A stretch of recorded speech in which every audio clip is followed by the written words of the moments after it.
চাঁদাবাজের ঠিকানা এই বাংলায় হবে না, দুর্নীতির ঠিকানা এই বাংলায় হবে না, এই বাংলায় হবে না দুর্নীতির ঠিকানা।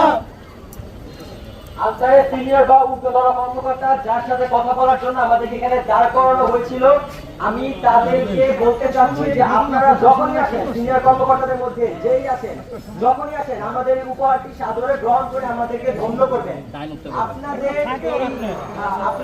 এই কর্তব্য, আপনাদের এই দায়িত্ব পালনে আমরা অত্যন্ত খুশি হয়ে এই উপহারটি আপনাদের জন্য এত কষ্ট করে নিয়ে এসেছি। আপনারা গ্রহণ করে আমাদেরকে প্লিজ দায়মুক্ত করবেন, আমাদেরকে ধন্য করবেন আপনার এই উপহারটি গ্রহণ করে। ছাত্ররা বড় আশা করে এসেছে আপনাদের উপহার দেওয়ার জন্য, আপনারা গ্রহণ করবেন, এটাই জাতি আশা করে। আপনারা যে দায়িত্বশীলতা পরিচয় দিয়েছেন তাতে আমরা আপনাদের কাছে চিরকৃতজ্ঞ। ধন্যবাদ। ধন্যবাদ। ধন্যবাদ। মিডিয়া ভাই যারা আছেন তাদেরকে ধন্যবাদ। আপনারা যারা ধন্যবাদ।